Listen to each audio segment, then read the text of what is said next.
예, 평안하셨습니까? 지난 시간에 어떤 사건을 우리가 보았죠? 시내산을 출발해서 가데스까지 몇 가지 사건이 일어났다고요? 첫째는 기브롯 핫다아와의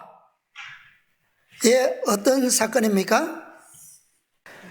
탐욕에 대한 사건이 있었고요. 그 다음에 그곳을 출발해서 하세롯에 갔는데 하세롯에서는 어떤 사건이 일어났습니까? 미리암과 아론의 교만에 대한 사건이 일어났어요. 이 두 가지의 사건은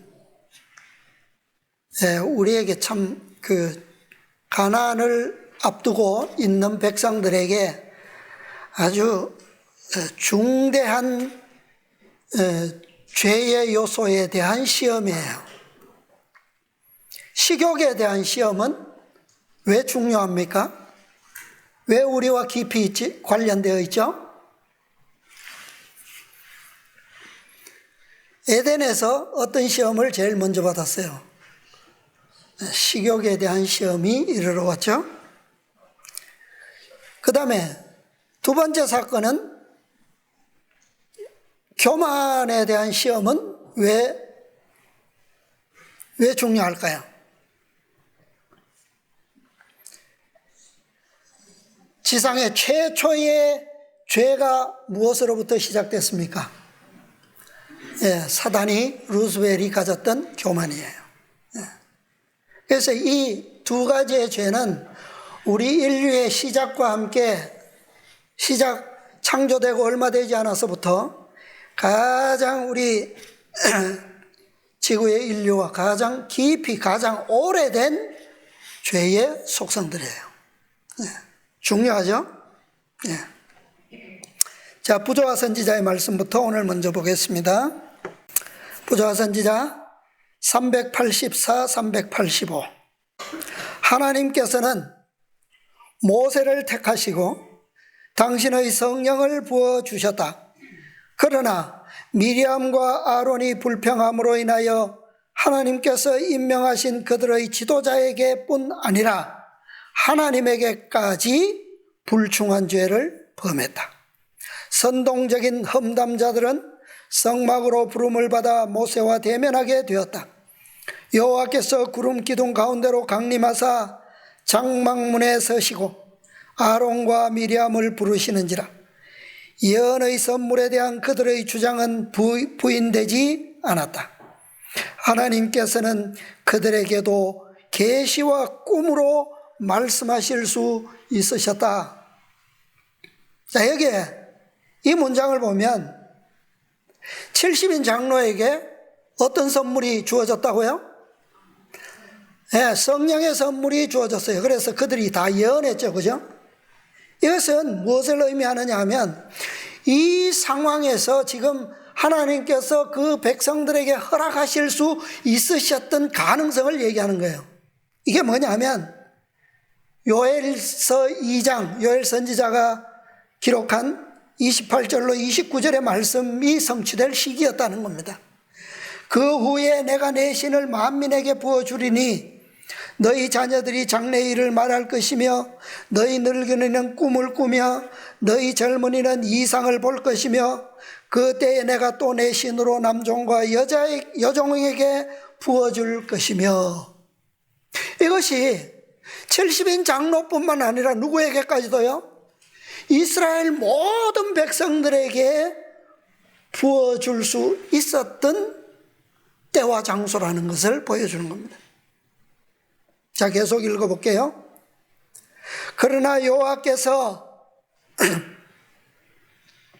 친히 나의 온 집에 충성됨이라고 선언하셨던 모세에 대하여는 더 밀접한 교제를 허락하셨다. 하나님께서는 모세와 대화하셨다. 너희가 어찌하여 내 종 모세 비방하기를 두려워 아니하느냐? 여호와께서 그들을 향하여 진노하시고 어떻게 해요? 떠나셨다. 만약에 그들이 충성했더라면 미리암과 아론이 모세에 대하여 비방하지 아니하고 그 기회를 70인 장로가 성령을 받을 때 그들도 함께 받았습니다. 그 기회를 그들이 잘 활용했더라면 가데스에서 모든 백성이 오순절 성령을 받을 것이었어요. 그러니까 지금 여기서 여호와께서 그들을 향하여 진노하시고 어떻게 하셨다고요? 떠나셨다. 이 말은 무슨 말입니까? 그들에게 주어진 기회가 어떻게 되었다는 겁니까? 상실되었다는 얘기예요. 이 기회의 상실이라고 하는 것은 기회를 얻지 못했던 것보다 더 못한 거예요. 왜? 기회를 얻지 못했더라면 불언간에 조만간에 그 기회가 다시 올 수도 있었어요. 그러나 상실되었다라고 하는 것은 이제는 그 기회가 조만간 이르러 올 것에 대하여는 기대할 수가 없는 거예요. 달라요. 예. 이것은 오늘날 우리의 시대에 비추어 보면 교회가 라오디게아 상태에서 변화되지 못함으로 말미암아 내 입에서 너희를 어떻게 하리라? 토하여 내치리라 는 선고의 확정인 겁니다. 떠나셨다. 네, 확정이에요. 자, 계속 보겠습니다. 하나님의 노하심의 증거로 성막에서 구름도 어떻게 해요? 사라졌고 미리암은 벌을 받았다. 그 여자는 문둥병에 걸려 눈과 같이 되었다. 아론은 무사하였으나 미리암의 벌로 혹독한 견책을 받았다. 이제 그들의 교만심은 어떻게 되었습니까? 땅에 떨어지고 아론은 그들의 죄를 자복하고 그의 누이가 그 몸서리치고 치명적인 벌로 죽음을 당하지 않도록 애원하였다. 모세의 기도의 응답으로 문둥병은 깨끗함을 받았다. 그러나 미리암은 7일간 진영에서 격리당했다. 미리암이 진영에서 격리당하기까지는 하나님의 은총의 상징은 성막 위에 다시 나타나지 않았다. 미리암의 높은 지위를 존중하고 그에게 이른 벌을 슬퍼하여 온 회중은 하세롯에 머물러 그가 돌아오기를 기다렸다. 그들이 이 사건으로 인하여 얼마나 손실을 받습니까? 7일 동안 하나님의 임재의 그 상징인 구름은 완전히 떠나가고 사라졌어요. 그러면 상실이 7일 뿐일까요? 7일 뿐입니까? 자, 이것이 이 사건의 결말이 아니에요. 미리암이 문둥병의 벌을 받고 이스라엘이 7일 동안만 지체되었다면 얼마나 다행이겠습니까? 그죠? 우리가 그렇게만 깨닫는다면 우리는 하나님의 경륜과 그분의 계획과 섭리에 대하여 크게 오해하는 겁니다. 기회의 상실이라고 하는 것은 상실에 대한 벌을 받음으로만 바로 회복되지 않는다는 거예요. 그것으로 끝나지 않아요. 하나님께서는 벌을 받았다고 그 기회를, 그때 주어졌던 기회를 바로 회복시켜서 부여하시지 않습니다. 왜 그럴까요? 하나님께서는 주어진 기회가 어떻게 실패하지 않고 성취될 수 있는지를 이스라엘이 반드시 공과를 다시 배우기를 원하셔요. 그것을 배우기 위해서는 또 그만큼의 뭐가요? 시간이 필요하다는 얘기예요. 그런데 상실된 시간만으로 그것을 배울 수 있을까요? 한번 배도하고 배반한 사람들이? 그렇지 않아요.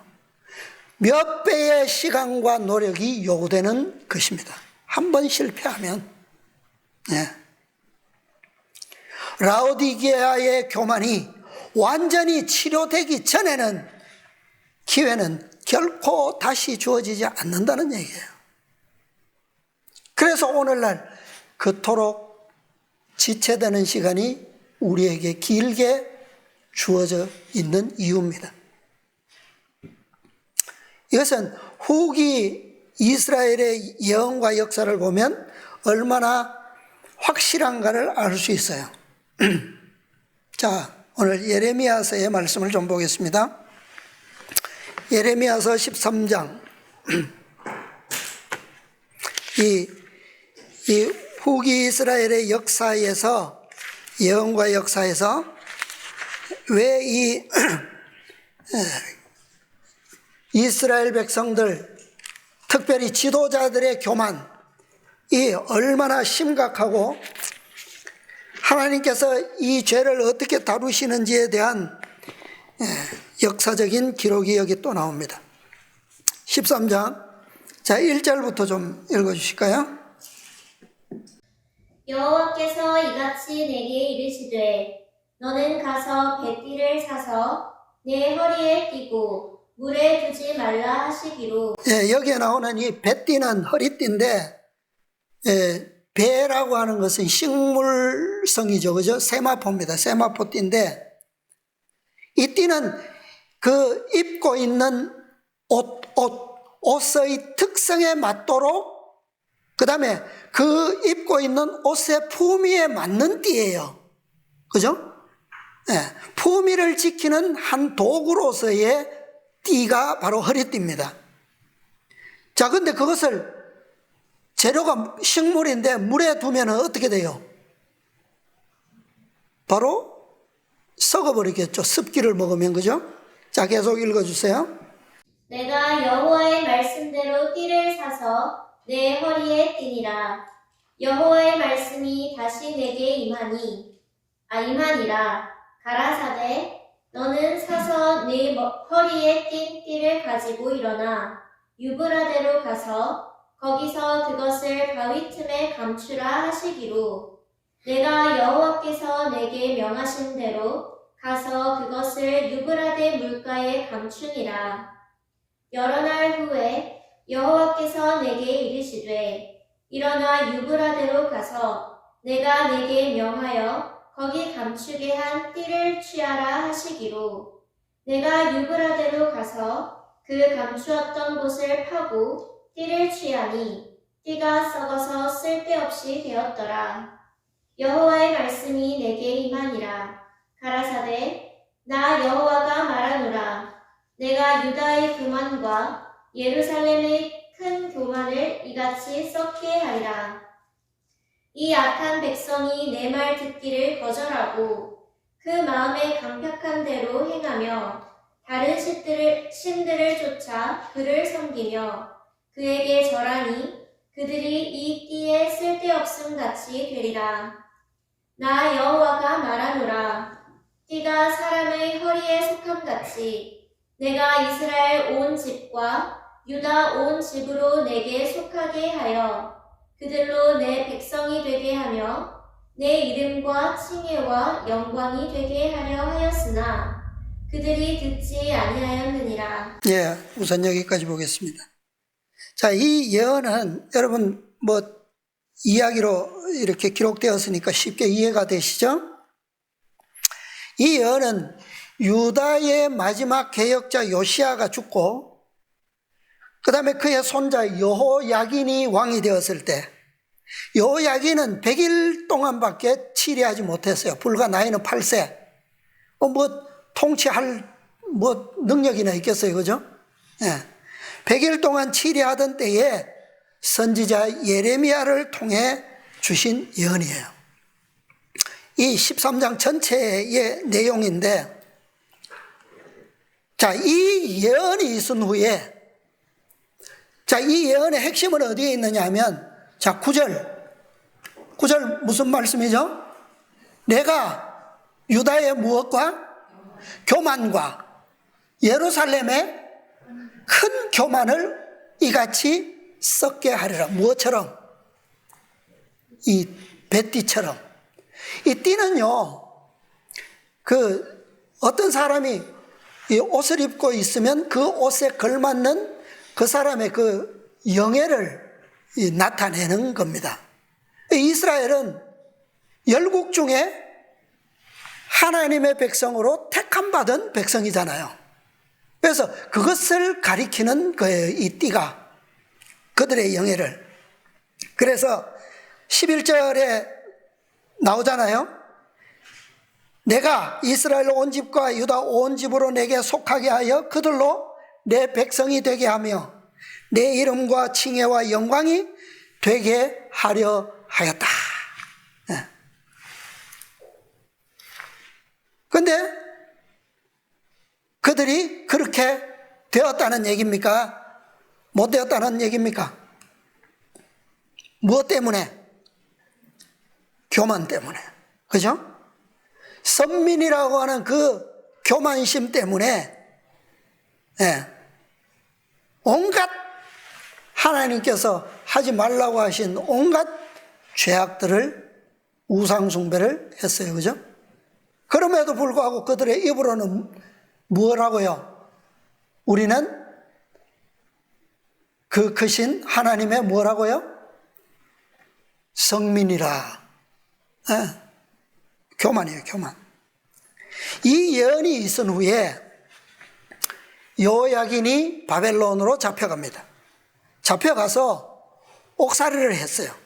옥살이를 하다가 37년을 옥살이하고 풀려났어요. 풀려나서 그로 하여금 바벨론 왕이 머리를 들게 하고, 이때는 유다뿐만 아니라 그 유브라데 주변의 모든 족속들이 다 누구에게 잡혀갔어요? 바벨론에게 잡혀가서 다 포로 생활을 했어요. 왕들도 다 잡혀갔습니다.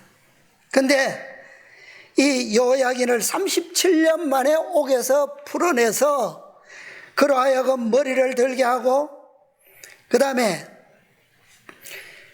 바벨론에 잡혀온 다른 족속들의 왕들보다 그를 더 높여서 바벨론 왕 앞에서 함께 죽을 때까지 먹게 했어요. 이게 회복입니다. 회복. 그래서 이 사건이 열왕기 하 마지막 장과 예레미야 52장에 보면 똑같이 상세하게 기록이 되어 있어요. 자, 요거를 우리가 잠깐 생각하면서 다시 돌아와서 이 이스라엘 출애굽 당시에 이스라엘을 생각해 보면, 이때 당시에 모세는 아까 뭐라고요? 말씀에 보면 모세는 하나님께서 모세를 택하시고 당신의 성령을 어떻게 하셨다고요? 부어 주셨다. 그래서 이 모세는 여호야긴의 회복처럼, 비록 이스라엘 백성들이 나중에 가데스에서 반역을 함으로 인해서 그들이 어떤 운명을 삽니까? 광야에서 40년을 돌게 되잖아요. 그죠? 약 38년을 돌아요. 여호야긴이 37년을 옥살이하고 풀려났던 것처럼 이스라엘 백성도 똑같이 38년을 광야를 돌아요. 모세는 안 돌았습니까? 안 돌았나요? 똑같이 돌았어요. 근데 모세는 여호야긴처럼 37년을 광야를 옥살이 하다가 40년이 차기 전에 어떻게 돼요? 어떻게 됩니까? 모세가 죽죠. 하나님의 부르심을 통하여 느보산에 올라가서 죽고 다시 부활하여 승천합니다. 요약인이 회복된 것처럼 모세도 그렇게 된 거예요.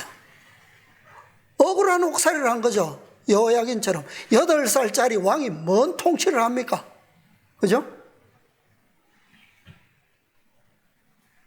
이스라엘이 시내산에서 출발하자마자 셋째 기별을 믿음으로 기브롯 핫다와에서 탐욕을 이겨내고 그 다음에 하세롯에서 교만을 극복했더라면 그들은 37년 후 오순절이 아니고 37년 후에는 다시 이곳으로 온단 말이에요. 그때 오순절이 아니라 출애굽 제2년 오순절에 성령의 부으심을 받았을 겁니다. 가데스에서. 그 전조가 뭐라고요? 70인 장로에게 성령이 부어진 거였어요. 그랬더라면 그때 그들로 어떻게 되었을까요? 지금 예레미야서 13장 11절의 말씀처럼 그들로 내 백성이 되게 하며 내 이름과 칭예와 영광이 될 수 있었을 것이라는 말이에요. 그 자격으로 어디에 들어갈까요? 가나안에 들어갔을 거라는 겁니다. 후기 이스라엘의 역사 똑같이 일어났어요. 자, 유다 왕들이 일으켰던 개혁, 그 개혁을 백성들이 믿음으로 받아들였더라면 37년이면 포로 기간을 끝낼 수가 있었을 겁니다. 여호야긴이 풀려났을 때. 그러나 이스라엘은 모든 기회를 상실했어요. 5번의 개혁운동을 다 어떻게 했어요? 다시 원점으로. 그 결과, 자, 미리암이 이 교만의 반역으로 인해서 며칠 동안 분리됐다고요? 7일 동안. 그죠? 7일 동안 문둥병으로 격리되었어요. 그것처럼 후기 이스라엘 백성들도 37년이 아니라 70년 동안 포로로 잡혀 있어야만 했어요. 연상 이 1년 환산법으로 계산하면 몇 배입니까? 7년에 70년이니까 70배나 되는 기간을 포로로 잡혀 있었다는 얘기예요. 자, 오늘날은 어때요? 오늘날 현대 이스라엘. 자, 1844년으로부터 고대 이스라엘이 광야를 돌았던 그 광야를 현대 이스라엘도 돌고 있습니까? 돌았어요. 몇 년? 40년. 돌고도 유다가 돌았던 포로 기간 몇 년? 70년. 다 합치면 몇 년이에요? 130년. 지금 몇 년 지났죠? 그러고도 70년이 더 지났어. 70년에 2배. 이게 뭘 얘기하는 겁니까? 우리는 지금 40년을 돌고도 140년을 돌면서 배우고 있는 거예요. 그래야지만 뭐가 가능하다고요? 이 죄를 이기는 방법을 배울 수 있다는 거예요. 이게 이스라엘의 영적 교만의 역사입니다. 그러니까 역사가 거듭될수록 공과는 계속 같은 공과가 반복되는데 실패의 실패를 거듭함으로 그것을 배우는 시간이 배로 계속 불어나고 있잖아요. 그 시간이. 그죠? 네, 그걸 보여주는 겁니다. 자, 성경 말씀 다시 계속 읽어보겠습니다. 12절부터. 그러므로 너는 이 말로 그들에게 이르기를 이스라엘의 하나님 여호와의 말씀에 모든 병이 포도주로 차리라 하셨다 하라. 그리하면 그들이 내게 이르기를 모든 병이 포도주로 찰 줄을 우리가 어찌 알지 못하리요 하리니 너는 다시 그들에게 이르기를 여호와의 말씀에 보라 내가 이 땅의 모든 거민과 다윗의 위에 앉은 왕들과 제사장들과 선지자들과 예루살렘 모든 거민으로 잔뜩 취하게 하고 또 그들로 피차 충돌하여 상하게 하되 부자간에도 그러하게 할 것이라. 내가 그들을 불쌍히 여기지 아니하며 관용치 아니하며 아끼지 아니하고 멸하리라 하셨다 하라. 여호와의 말이니라. 예, 뭐 이 장 전체를 다 읽어야 되는데 자, 이렇게 예언을 통해서 알려주시고 상징과 비유를 통해서 다 알려주셨음에도 불구하고 그들이 어떻게 해요? 이것을 깨닫습니까? 못 깨닫습니까? 배워요? 안 배워요? 예. 그래서 이 예언의 결과가 뭐냐면, 결론이 뭐냐면, 자, 23절 한번 읽어보세요. 넘어가서 23절. 굿스인이 그 피부를, 표범이 그 반점을 변할 수 있느뇨? 할 수 있을진데 악에 익숙한 너희도 선을 행할 수 있으리라. 예, 이스라엘이 이 문둥병, 교만의 문둥병으로부터 치유하지 함을 받지 못했던 증거를 이렇게 말씀하고 있는 거예요. 변할 수 있다, 없다? 없다는 말이에요. 이 비유는 이스라엘이 타락한 본성으로부터 치유받지 못했다라고 하는 증거예요. 네. 타락한 본성의 가장 두드러진 특성, 가장 깊이 뿌리내린 특성이 바로 이 교만입니다. 루스벨이 최초로 품었던 정신. 이것은 나는 교만한 정신이 없어. 나는 어떤 사람보다 겸손해. 실제로 그렇게 보일지라도 인류로 태어난 사람 중 단 한 사람도 이 죄로부터 자유한 사람은 한 사람도 없어요. 이 죄는 다 있는 겁니다. 깊이. 단지 뭐 했을 뿐이에요? 뭐 하지 않을 뿐입니까? 발견되지 않았을 뿐이고 그것을 깨닫지 못할 뿐이에요. 모든 사람의 마음에 이 죄가 깊이 뿌리 내려 있다는 거예요. 본성적 타락성이에요. 예. 자, 이 이스라엘의 교만, 이 어떻게 되지 않는 한, 자, 아까 9절에 이 교만을 어떻게 하겠다고요? 하나님께서 완전히 어떻게 하시겠다고요? 썩게 하리라. 완전히 썩어 없어지지 않는 한 결코 그들로 내 백성이 되게 할 수 있다, 없다? 없다는 거예요. 내 이름과 칭혜와 영광이 되게 할 수 있다, 없다? 없다는 말입니다. 결론은 굿스인은 검은 피부를 가진 아들을 낳을 수밖에 없고 표범은 똑같은 반점을 가진 새끼를 낳을 수밖에 없는 것처럼 이스라엘의 교만이 완전히 썩어 없어지지 않는 한 여전히 교만을 낳을 것이고 악은 악을 낳을 수밖에 없다는 말이에요. 자, 그러므로 24절부터 읽어보세요.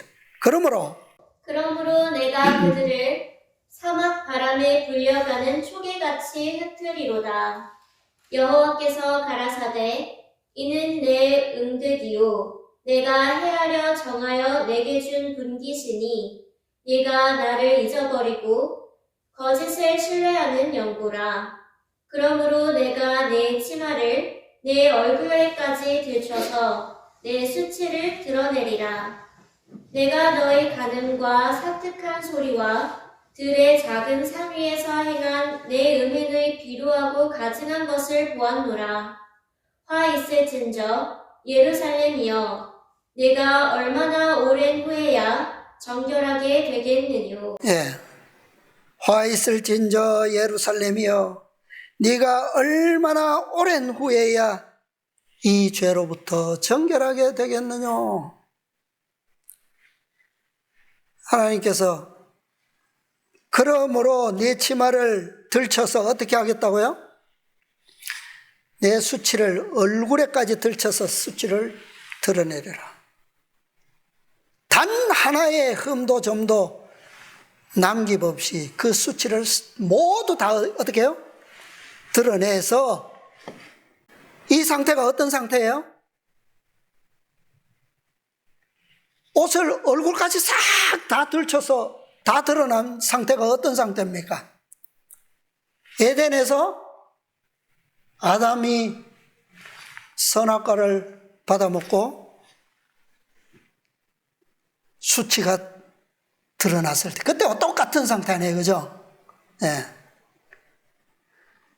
그래서 이스라엘의 교만이 다 썩어져 없어졌을 70년이 찼을 때에 다시 스가랴에게 예언이 주어졌습니다. 스가랴 선지자에게. 자, 하나님께서 이 이스라엘의 교만이 고쳐도 안 되니까, 그들 스스로는 절대 못 고치니까 특단의 조치를 취한 거 아니에요. 그게 뭐예요? 네 수치를 완전히 다 오픈해서 완전히 싹 까발려서 그것을 깨닫게 하시고, 그게 어떤 상태라고요? 에덴에서 무화과 잎으로 엮어서 숨은 상태라는 말이에요. 그때 하나님께서 어떤 조치를 취하셨습니까? 아담아, 아담아 부르시고 어떤 일을 행하셨어요? 아담으로서는 결코 할 수 없는 일을 그들에게 해주신 거예요. 그게 답이에요.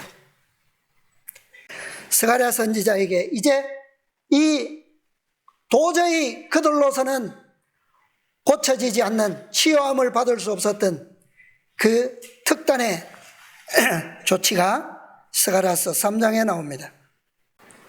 자, 읽어주세요.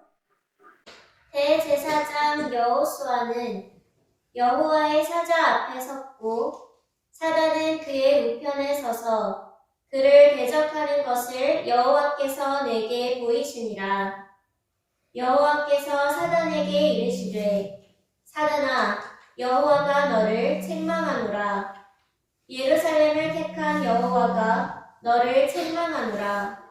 이는 불에서 꺼낸 그슬린 나무가 아니냐 하실 때에 여호수아가 더러운 옷을 입고 천사 앞에 섰는지라.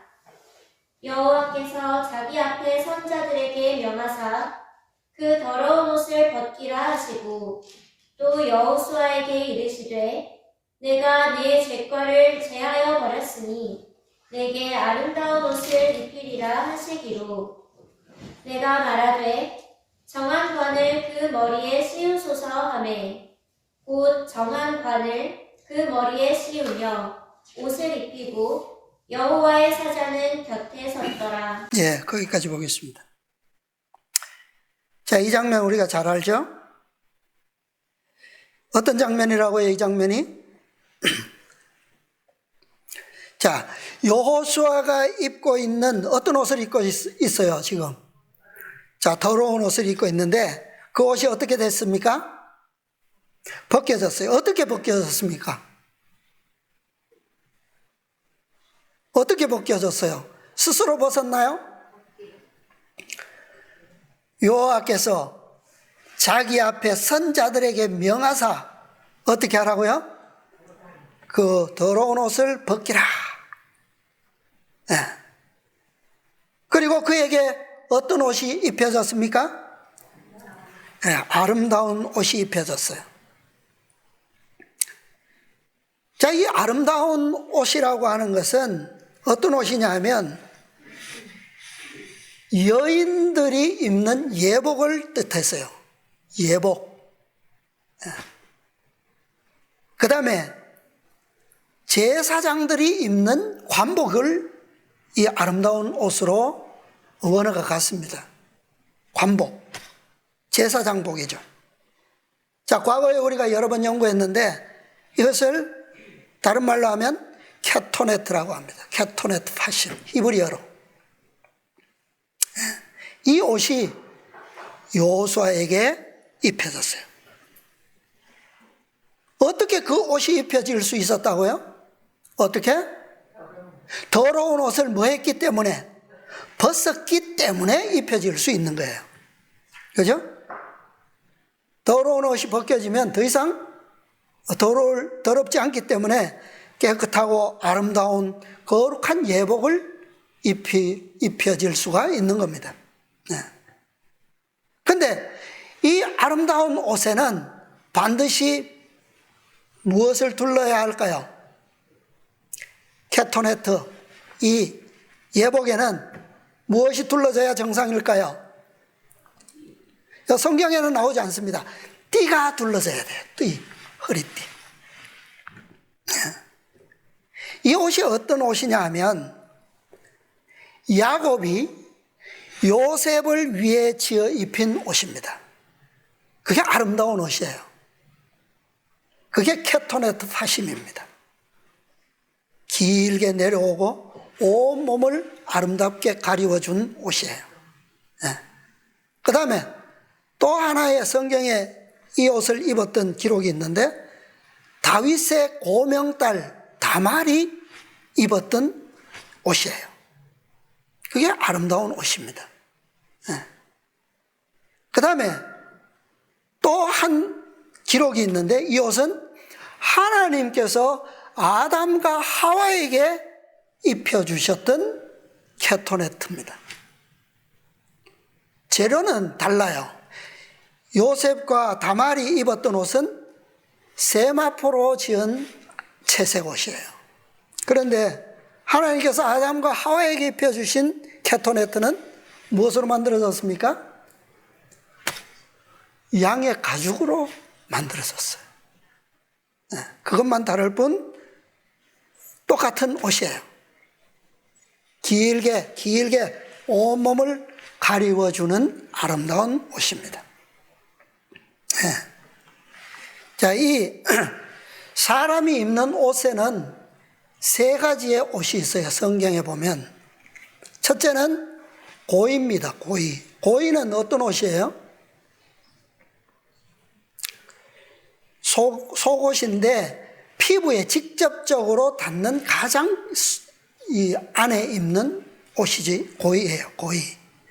그래서 이제 그 세마포로 만든 속바지인데 원어로는 미크나스예요.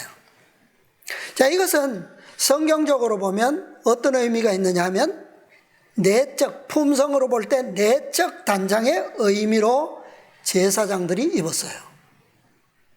내적 단장.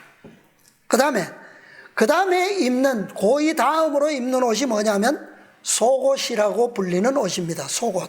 이것이 원어로는 케토네트예요. 긴 옷, 손목까지 내려오고 무릎 아래까지 내려오는 케토네트예요.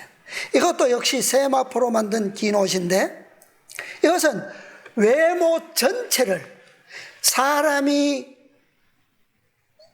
나타낼 수 있는 모든 수치를 가리울 수 있는 외모 전체를 가려주는 외적 단장을 상징하는 옷입니다. 그게 속옷이에요. 그 다음에는 겉옷입니다. 겉옷. 이 겉옷은 히브리어로는 메일인데 메일. 대제사장이 입는 에봇 받침으로 입는 옷이에요. 이게 겉옷입니다. 이것은 성경에 보면 많은 성경절에서 무엇을 나타내고 있느냐 하면 의의 겉옷, 권능의 겉옷 뭐 이렇게. 그래서 어떤 지위적인 것이나 명예적인 속성을 나타내는 옷으로서 이 겉옷을 가리키고 있어요. 그래서 어떤 성경절에서는 여호와의 열심, 질투심으로 겉옷을 상징하기도 했어요. 그 다음에 의의 겉옷은 우리가 잘 알죠. 이사야 61장에. 그 다음에 공의의 옷으로 겉옷을 상징하기도 했고요. 또 시편의 말씀에 보면 이 수치를 나타내는 겉옷으로도 표상하고 있습니다. 예. 그래서 이 세 가지의 옷을 통해서 전체적인 완전을 상징하고 있습니다. 전체적인 완전. 그래서 그리스도의 완전하신 의, 그분의 완전하신 품성을 가리키고 있습니다. 이 세 개의 옷이. 예. 우리는 흔히 그냥 단순히 그리스도의 의의 흰 옷이라고만 주로 얘기하죠. 성경에는 아주 상세하게 이 옷을 설명하고 있습니다. 자, 우리 주석에 있는 말씀 좀 보겠습니다.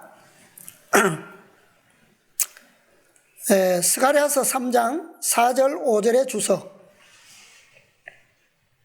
스가랴서 3장 4절 5절 주석에 1901년 원고 125 옷을 갈아입음. 제가 읽어볼게요. 가련한 죄인들이여 주의 말씀을 들으라. 우리는 이 말씀을 들을 때 뭐 해야 한다? 믿어야 한다. 그가 대답하시기를 그 더러운 옷을 벗기라 하셨다. 내가 그의 죄를 어떻게 하고? 도말하고 그의 죄를 어떻게 해요? 가리워 줄 것이다. 나는 그에게 무엇을 입힐 거라고요? 나의 의를 입힐 것이다. 또 그에게 이르시되 내가 네 죄가를 제하여 버렸으니 내게 아름다운 옷을 입히리라. 그 더러운 옷은 없어졌다. 그리스도께서 내가 네 죄가를 제하여 버렸다고 말씀하셨기 때문이다. 그 죄는 무죄하고 순결하고 거룩하신 하나님의 아들에게로 전가되었다. 어디서요? 예. 오늘날 우리의 죄는 어디에서요? 어디에서 그분에게로 전가됩니까? 지성소에서. 그죠? 지성소에서. 그리고 그 사람은 자격이 없지만 모든 불의에서 깨끗함을 받고 그리스도의 입혀주신 의를 입고 주 앞에 서 있다. 오, 이 얼마나 놀라운 변화인가. 그리고 그리스도는 그들을 위해서 이보다 더 많은 일을 하신다. 이게 끝이 아니에요. 더 많은 일을 하신다. 이것이 그리스도의 의를 입은 사람들에게 하나님이 주시는 영광이다. 이 같은 큰 은혜를 입고도 사람이 어찌 죄를 더 계속 지을 수 있단 말인가? 어찌 그들이 그리스도의 마음을 슬프게 할 수 있단 말인가? 지금 우리의 죄는 어디에 있습니까? 우리의 죄는 누구에게 있다고요? 지성소에 계신 그리스도에게 전가되어 있습니다. 그렇죠? 이제 머지않아서 그 죄는 그리스도께서 지성소를 나오실 때 다시 그 죄는 어디로 전가된다고요? 누구에게로? 사단에게, 아세셀에게 보내질 그 양에게 다시 전가시켜서 보내질 겁니다. 그러나 우리의 죄는 아직 완전히 소멸되지는 않았지만 우리의 기록책에서 뭐 되었다고요? 도말되었다는 말입니다. 그것이 어디에서 이루어지는 사업이라고요? 지성소 안에서.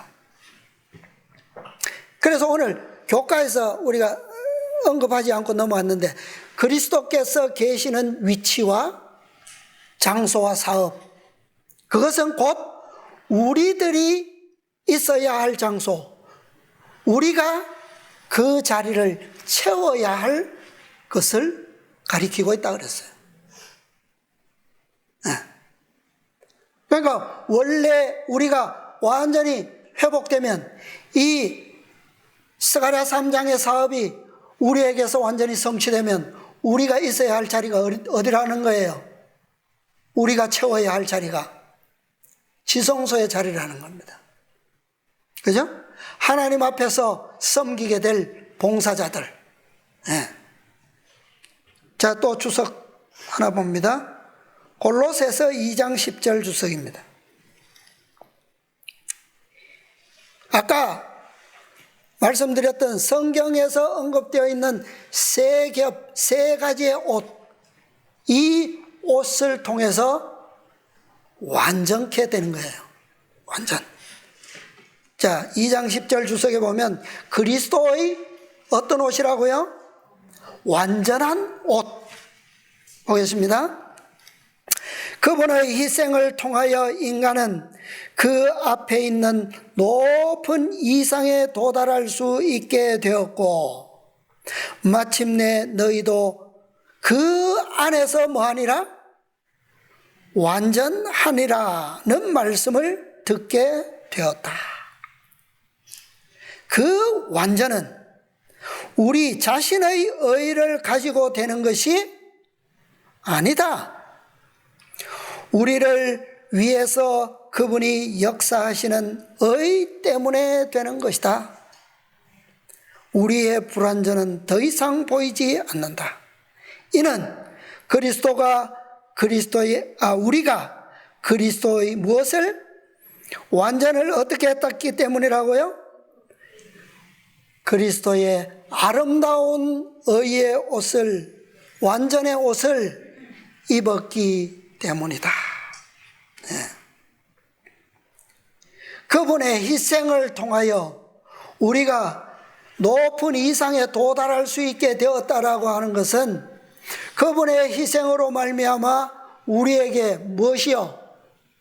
어떤 생명이? 네. 하나님의 생명이 주어졌다는 거예요. 새로운 생명의 탄생을 의미하는 거죠. 그죠?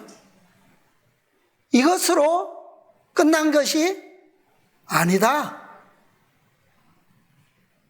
벗겨진 옷에 무엇이요? 아름다운 옷을 입히리라. 그것으로 끝입니까? 거기에 무엇을 씌워야 돼요? 관을 씌우소서, 정한관을 씌우소서. 그래서 완전히 성령으로 태어났으면 그 성령의 동일한 성령의 속성이 불어넣어져서, 그죠? 그 생명이 어떻게 해요? 멈춰 있는 것이 아니라 그 속성을 통해서 어떻게 되어야 됩니까?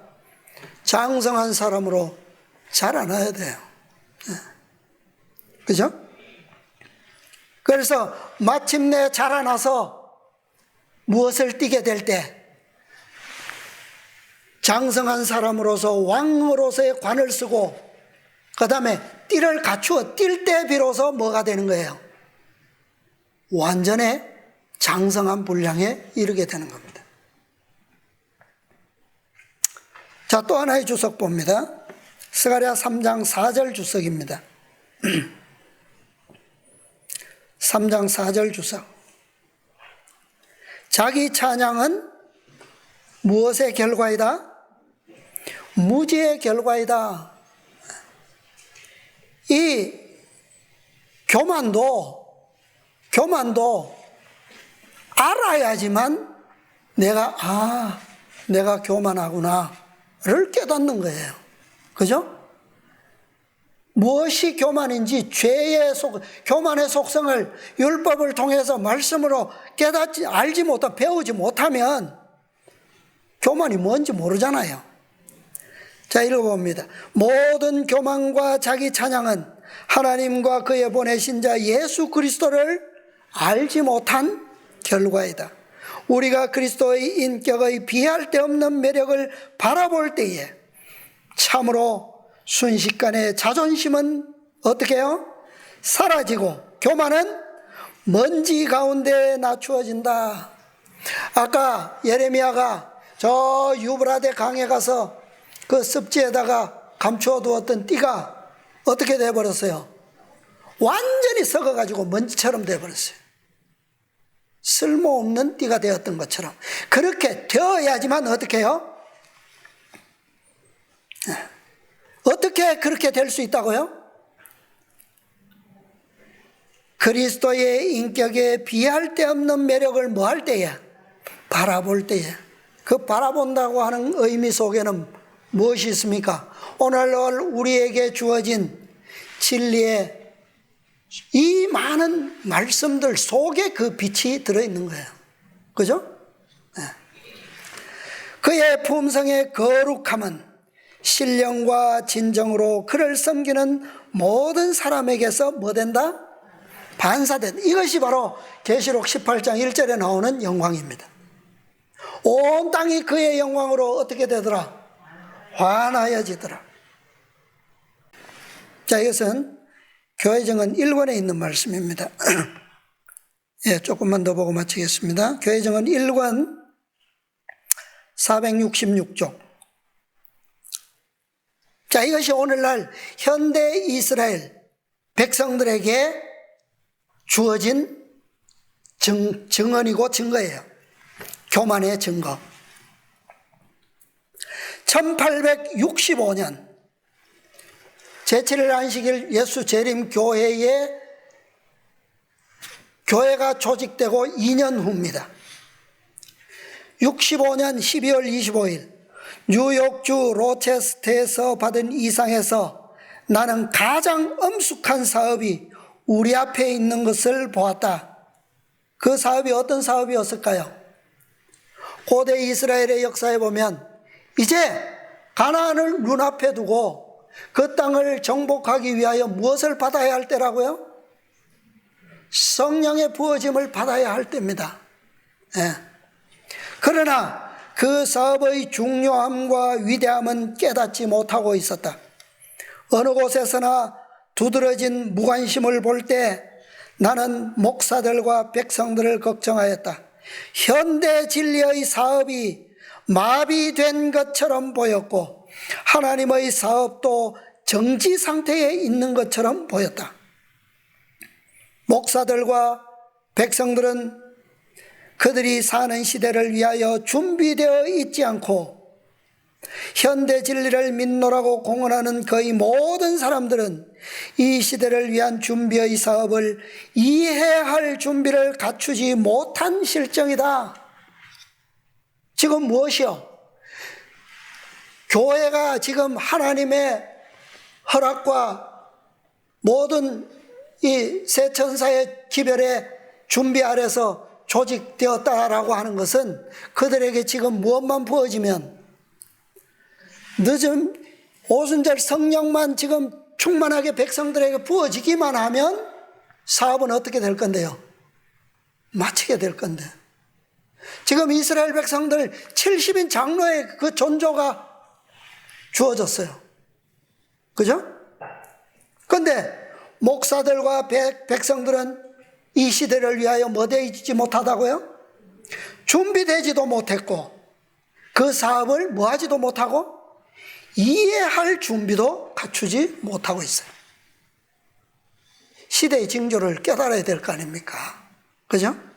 세속적 야망을 가진 현 상태, 하나님께 대한 헌신의 부족, 자아에 대한 몰두 등의 상태로는 그들이 늦은 비를 받고 모든 일을 행한 후에 자신의 허구로 그들의 믿음의 파선을 일으키며 달콤한 어떤 자아 기만에 단단히 묶이게 하는 사단의 분노를 대항하여 서는데 전혀 적합하지 않다.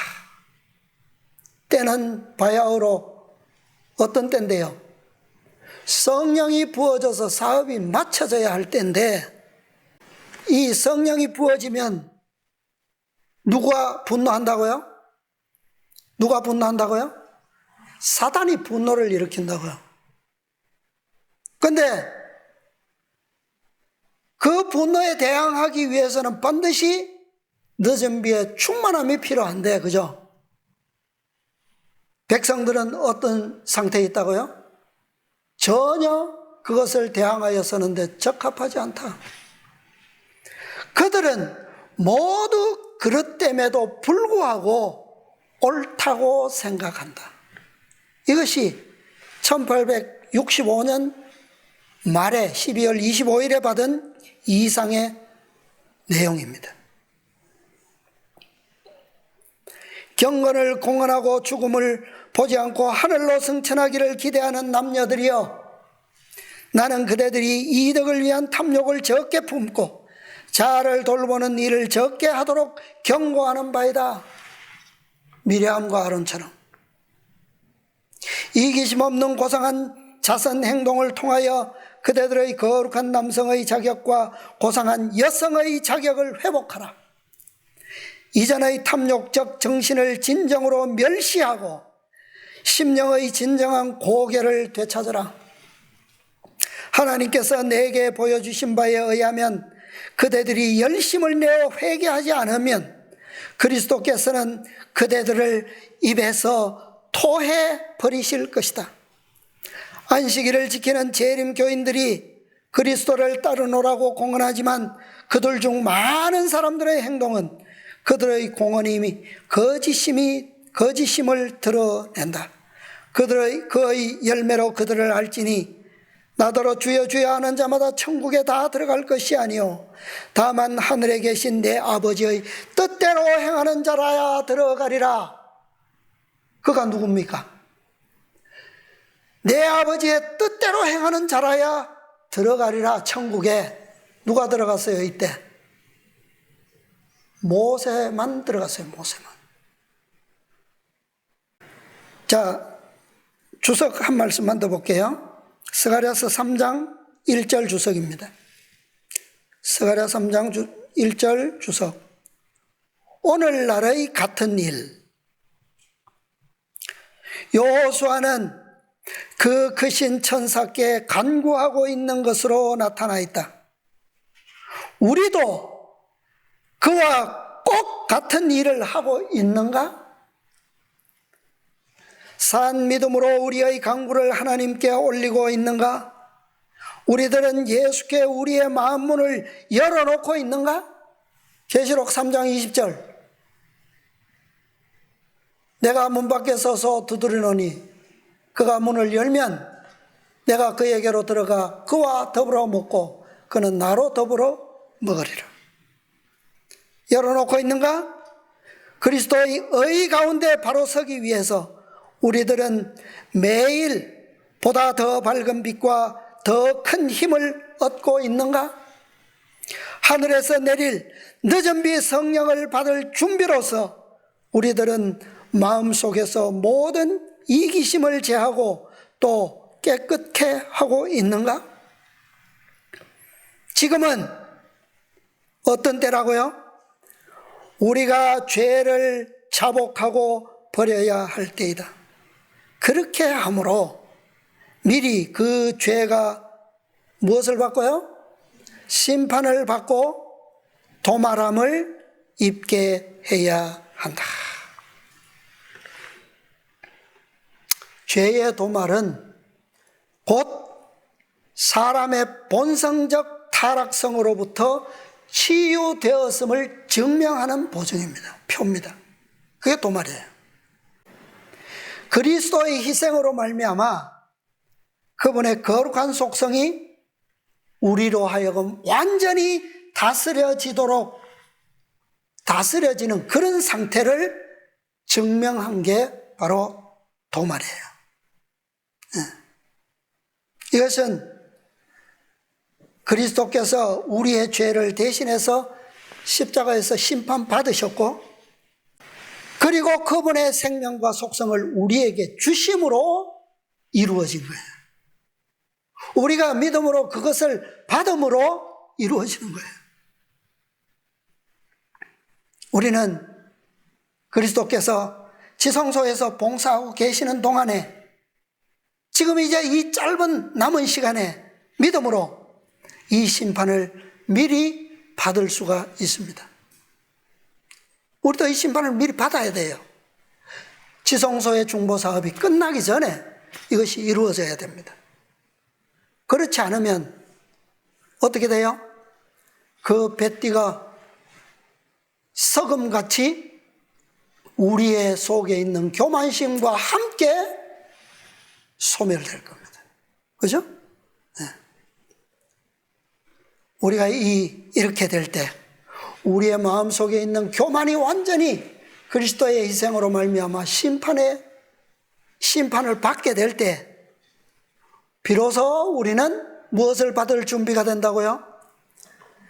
늦은 비에 풍성한 부으심을 받을 준비가 갖추어지는 것입니다. 주님께서 도우셔서 이 역사를 다시 반복치 않고 우리에게는 뭐 할 시간이 없다고 이제는 이 실패, 상실의 기회를 반복할 시간이 있다 없다? 없습니다. 이제는 기회는 마지막이에요. 이제는 정복하느냐 정복하지 못하느냐예요. 믿음으로 주님께서 우리 모두를 축복해 주셔서 이 짧은 기회의 시간에 우리 모두 함께 주님의 의에 아름다운 옷을 입음으로 승리하시게 되기를 바라면서 말씀을 마치겠습니다. 하늘에 계시는 사랑과 자비가 풍성하신 저희들의 아버지 하나님, 오늘도 이 거룩한 안식일을 통하여 우리에게 무한한 은혜와 축복을 베풀어 주심을 인하여 감사합니다. 아버지, 우리는 참으로 우리의 그 깊이 뿌리 박힌 타락한 본성들, 그 죄악들과 더불어 또 우리의 행한 모든 더러움을 인하여 영원한 죽음을 받을 수밖에 없었지만 아버지 주님께서 우리를 위하여 크신 사랑으로 계획을 세우시고 우리의 구원을 위하여 그 모든 계획들을 성실히 이루시는 당신의 그 크신 사랑을 우리에게 보여주시오니 감사합니다. 아버지, 오늘 당신의 그 크신 사랑을 힘입어 참으로 우리는 보잘것없는 죄인들이었지만 이 자리에 나올 수 있도록 당신의 자비와 긍휼을 힘입을 수 있도록 인도하여 주셨사오니 감사합니다. 아버지, 오늘 그 일찍이 이스라엘 백성들이 그 엄청난 아버지의 품성의 영광을 보여주시고 당신께서 이 모든 일을 백성들을 위하여 이루어 주실 것이라고 약속하시고 보증하셨지만 아버지, 여전히 그들의 욕심과 이기심과 교만을 이기지 못하고 불신함으로 그 모든 주어진 특권들을 상실해버렸던 역사를 다시 한번 봅니다. 아버지, 오늘 우리에게도 동일한 기회들이 주었음에도 불구하고 오늘 우리의 역사에서도 그것이 성취된 것을 압니다. 아버지, 우리에게 더욱 큰 은혜와 자비를 베풀어 주시옵소서. 은혜를 베푸셔서 참으로 이제는 더 이상 우리에게 주어진 기회가 없음을 또 알고 있사오니 아버지, 주님께서 우리를 위하여 마련하신 그 완전한 의, 완전한 아름다움, 그 옷을 우리에게 선물로 주신다고 하셨사오니 아버지, 우리가 믿음으로 주님의 약속과 보증을 믿음으로 우리가 그것을 소유할 수 있도록 도와주시옵소서. 참으로 우리의 손은 그것을 받기에 부끄럽지만 아버지, 그 모든 부끄러움과 또 죄에 대한 완전한 충족을 이루시고 우리에게 참으로 우리가 부끄러움 없이 그것을 받을 수 있을 만큼 갚으셨다고 하셨사오니 아버지, 우리가 더 큰 믿음으로 용기를 가지고 그 선물을 취할 수 있도록 도와주시옵소서. 아버지, 주님께서 이 땅에서 우리를 위하여 보여주신 그 의지와 자제력과 또 믿음이 필요합니다. 또 사단을 대항하여 대적하여 승리할 수 있는 그러한 용기와 믿음이 필요합니다. 아버지, 우리에게 그것을 가르쳐 주시고 우리가 항상 이 남은 짧은 시간 동안에 우리가 주님의 모범과 또 우리에게 주신 그 많은 빛들을 우리에게 허락하셨사오니 아버지, 이제는 시간을 우리가 허비하지 않고 이제 마지막 때에 사단의 분노에 저항하여 이길 수 있는 힘을 얻기 위하여 아버지, 당신의 귀한 진리의 선물들을 살피고 우리의 마음속에 채울 수 있도록 은혜 베풀어 주시옵소서. 아버지, 세상을 위하여 우리가 버릴 시간이 없고 또한 세상을 위하여 희생할 기회가 없음을 아버지, 우리 모두의 마음속에 깊이 깨닫게 도와주셨어. 이제는 온전히 헌신하고 또 우리를 위해 주님께서 이루실 그 사업의 깊이와 넓이를 이해하기 위하여 우리 모든 주어진 선물들을 활용할 수 있도록 도와주시옵소서. 아버지, 우리의 그 모든 아름다운 선행들이 당신의 기념책에 기록될 수 있도록 도와주시고 그와 함께 우리의 모든 죄의 속성들이 진리의 능력에 의하여 성령께서 진리와 함께 역사하시는 그 사랑으로 인하여 정복될 수 있는 그 놀라운 경험들을 우리 모두의 생애 가운데서 매 순간 경험할 수 있도록 축복하여 주시옵소서. 아버지, 우리의 사랑하는 가족들 이 동일한 축복을 알게 도와주시고 또 함께 동참할 수 있도록 인도해 주시옵소서. 또한 우리가 그들을 위하여 항상 기도할 때마다 아버지, 우리의 헌신이 더 깊어질 수 있도록 축복하여 주시옵소서. 또 우리 중에는 이제 연로하고 또 질병으로 인하여 연약한 가운데 있는 우리의 사랑하는 믿음의 가족들 있습니다. 그들에게도 아버지여 크신 긍휼을 통하여 죄의 치유함뿐만 아니라 모든 육체적 질병까지도 아버지여 바라옵건대 온전한 치유함을 입을 수 있도록 축복하여 주시옵소서.